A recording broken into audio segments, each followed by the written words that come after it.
மீச அப்படியே வலிஞ்சு வடியுது ஒருத்தருக்கு. அவரை வந்து நக்கி கோபால்னு சொல்லுவாங்க. என்ன கோபால்? இப்ப நக்கீரன் கோபால்ப்பா, நக்கி கோபால்.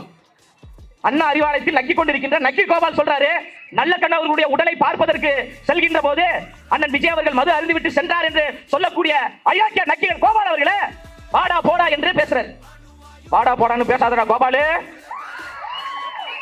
இதே விமர்சனத்தை தான் புரட்சி தலைவர் கேப்டன் விஜயகாந்த் அவர்களுக்கு என்ன முன்னெடுத்தாங்க?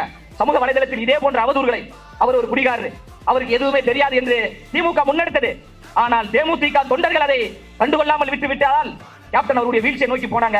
ஆனா தமிழக வெற்றி கழகம் என்பது அப்படி கிடையாது. இந்த கூட்டம் என்பது உலகத்திலே தலை சிறந்த விர்ச்சுவல் வாரியர்ஸ் என்கின்ற போர்படையை நாங்கள் வைத்திருக்கிறோம். அதனால உங்களுடைய இந்த பொய் பிரச்சாரங்கள், பொய் அவதூறுகள் இதையெல்லாம் நாங்கள் தவிடுபடியாக்குவோம். ஒரு மாபெரும் தலைவர், இந்த மண்ணுக்காக உழைத்த ஒரு காம்ரேட், ஒரு கம்யூனிஸ்ட் போராளி ஐயா நல்லக்கண்ணு அவர்கள், அவர் இறந்துட்டாரு, தலைவர் போய் பார்க்கறாங்க. அதை கொச்சைப்படுத்துறாருன்னா இவன் ஒரு பத்திரிகையாளரா?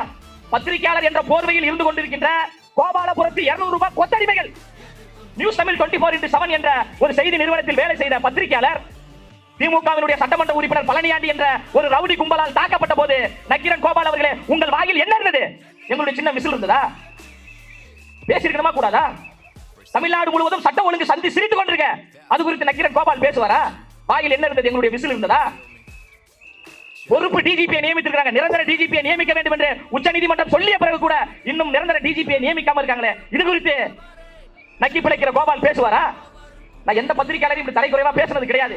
ஆனால் என் தாய்மனை குறித்து நீ அவதூறாக பேசுகின்ற பொழுது, நீ எவ்வளவு பெரிய கொம்பாதி கொம்பனாக இருந்தாலும் உன் முகத்திலேயே கிழிப்பதுதான் எங்களுடைய ஒரே வேலை.